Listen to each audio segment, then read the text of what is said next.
how do you stay motivated? How do you stay focused? And how do you mentally and with your heart get through those times that are really the true test of entrepreneurship? Because it's easy when things are going well, right? You can figure out a new account or a new investment, those things. But when you're in the trenches and you've got to really decide, do I have the grit and the heart for this? And is this really my true north at this season of my life?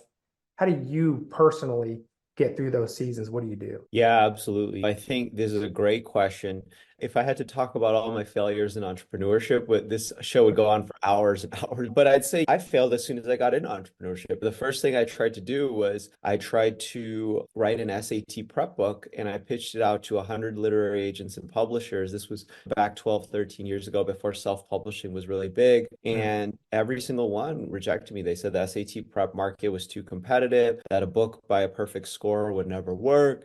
Wow. And I had to do what I think entrepreneurs should do when they're facing rejections, when they're facing failure, which is focus on product. So what I did was I just wrote a better and better book. I made better and better curriculum. And then I went out and tested it in the market by that first 6 week course. And I had that 376 point improvement. And then I was Wow. able to go back and say, look at these improvements I'm having for students.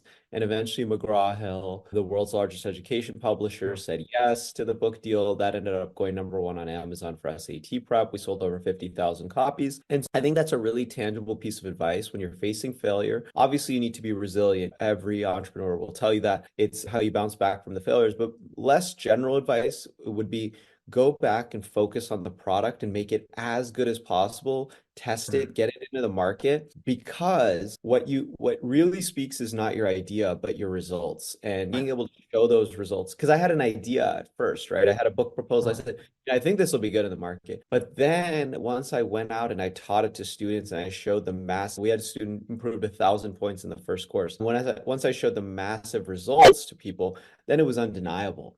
And Mm. so product is the most important thing as an entrepreneur, because your customers will tell all other customers and the market will tell you whether it's going to work or not.